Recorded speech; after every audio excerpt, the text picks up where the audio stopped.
Hello, everyone. You're watching Cricket Next. I'm Surama Kaushik, and today I have with me the flag bearer of Zimbabwe cricket, one of the most influential and inspiring cricketers, Craig Ervine. Craig, great to see you here with us, and we are seeing you in ZimAfro T10. Good to see that your team is doing really well. It's on second position in the points table, and just a couple of days are left for the final, right? I want to know from you how you and your team is preparing for that inaugural title. Yeah, I think with T10 cricket, it's quite new to a lot of the guys in the squad, and especially with the schedule that has been set. There some games that you play at 5 o'clock or at 7 o'clock, you don't necessarily have the time to actually get into the nets and do a bit of preparation. I think it's more the mental side of getting yourself, focused and ready. So we haven't really done a lot in terms of preparation, and I think it's just more of getting guys together and having a look at the opposition and just trying to formulate some sort of plan that you can stick with through your 10 overs. Well, absolutely. That must have been the plan because it's T10 format. But now, Craig, we know people love cricket in Zimbabwe, and the country has produced some of the finest cricketers. But how important this league is for the youngsters, the aspiring cricketers in Zimbabwe? Yeah, I think it's a huge thing for them. Not only to have an opportunity to mix and mingle with some great stars of cricket. Again, it's also another great opportunity to showcase their skills. And we've seen Tadiwanashi Maromani for the Samp Army has done extremely well. So it gives guys an opportunity to open those doors, possibly in some of the other leagues, which we guys wouldn't have had, if we don't have this T10 tournament here. So I think that not only the youngsters, I think everybody that is involved, it just helps you network with the other people that are here playing the T10. So it's a great opportunity for Zimbabwe cricket, and hopefully this is the start of something special. Absolutely. It's a great opportunity for the youngsters. But Craig, over the years, we have seen a number of problems associated with Zimbabwe cricket, right? How do you think this league will help the Zimbabwe cricket financially, given that this league is totally dedicated to the country? Yeah, I think, I obviously don't really know numbers and things like that, but I think, just the history that was made, having the lights go up at Arroyo Sports Club, I think that's going to open some really big doors in our future, I think, as Zimbabwe cricket, and having day-night matches here in Zimbabwe going forward. So I think for Zimbabwe cricket, having this sort of tournament here, I think it's going to be massive, not just for the people of Zimbabwe, and obviously the board and stuff will benefit hugely. But financially, I'd imagine that it would really help. I can't really comment too much on that because my knowledge about that is very, very minimal.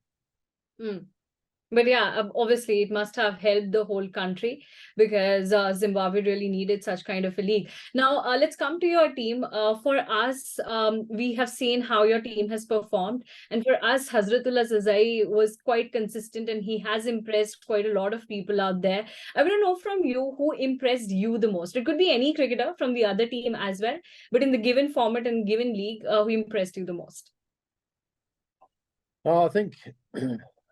I'd probably say, I'd like to choose somebody from our side, but looking at some of our local players, I'm really excited to see Maromani, back in the runs.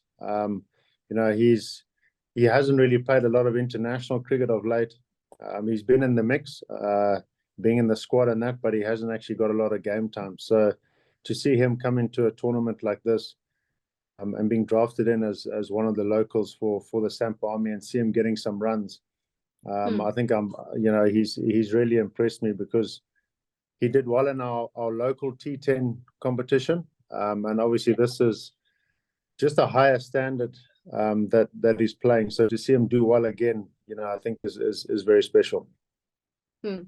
Okay, so Craig, now take me through that famous win against West Indies in the World Cup qualifier. Everyone's quite excited to know how the team felt, how you felt when you won that match against West Indies. Well, we knew that, you know, if we turned up on the day and we played our best cricket, that we did have a chance. And we did think getting, I think it was 260 odd batting first, we thought that we were a little bit under par. And you know, getting early wickets was going to be a key thing. Sean Williams, you know, captained the guys out in the field in that game, and I thought he did an exceptional job. I was actually sitting up in the change room watching, where I probably would have rather been on the field captaining, because you know, you just got no control sitting in the change room watching, and there's so much excitement, and then, you know, disappointment, and then excitement and disappointment, you know, as you get a wicket or a partnership starts forming. And it's such an emotional roller coaster, because, you know, you get a couple of wickets and you suddenly start thinking about, if we win, what it means to us, and, you know, all these things. And then a partnership gets going, and then you start thinking, well, you know, it looks like it's slipping away, and you just got no control over that, which was quite a different thing being on the other side of the rope. But, you know, guys walked off that field very excited, you know. I think relieved also in a way, just because when you come so close in games like that, you know, you don't want there to be 25 runs to get and they're 9 down, and they managed to get that last partnership. So yeah, I mean, guys were probably relieved more than anything else. But yeah, no, very, very excited to have turned over West Indies, and unfortunately didn't quite get us the final ticket. Yeah. So, because Zimbabwe performed really well throughout the tournament, especially in the beginning part of the tournament, what went wrong with the team, and how do you see that disqualification? Well, I think you know, you could look back, and in hindsight, you could probably look at a number of things. You know, one being us playing really good cricket in Harare, and then going down to Bulawayo and having to adjust to conditions down in Bulawayo.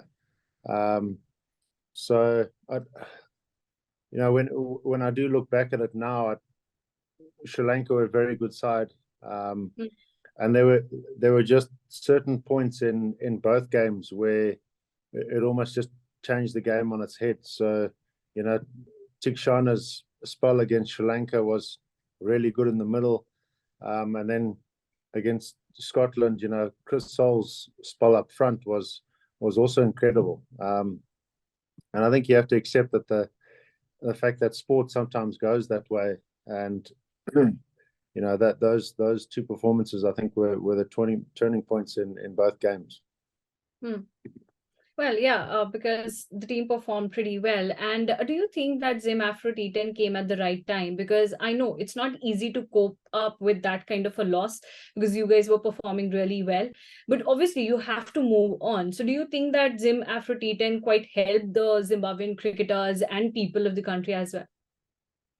Yeah, I've actually been asked this quite a lot over the last couple of weeks. And I think the timing of ZimAfro has been good, because it's just taken the focus away from the qualifiers, and I suppose diluted a bit of the disappointment from the qualifiers, and guys have had this Afro T10 come in, and you suddenly know that it's a fast-paced game.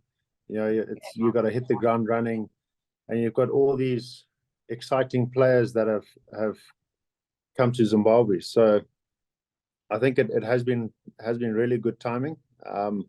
And hopefully maybe after this has all passed, you know, guys can sort of look back and be satisfied that over the qualifying period, you know, we all gave our utmost best, and unfortunately we just didn't get over the line. Well, can understand that. Well, we wish all the best to you and your team. But lastly, Craig, I want to ask you that World Cup's there in October. Is there any player that you're really excited to watch, or any team that you're really excited to watch in that tournament? I'm really excited to see how India go on their home turf. Obviously, us playing our qualifiers here in Zimbabwe, we know the extra pressures that there might be of playing at home, and the expectations of playing at home. But I know that India play some of their best cricket at home. So I think that's going to be an exciting spectacle in the World Cup. And any player that you're excited to watch? I'd probably say I'd like to see Virat Kohli score a lot of runs over the World Cup. Well, yes, we all hope so. And but here in ZimAfro T10, we really hope that you get through the line and win that inaugural title. All the best to you and all the best to your team. Thank you so much, Craig, for your time. Cheers. Thank you very much for having me.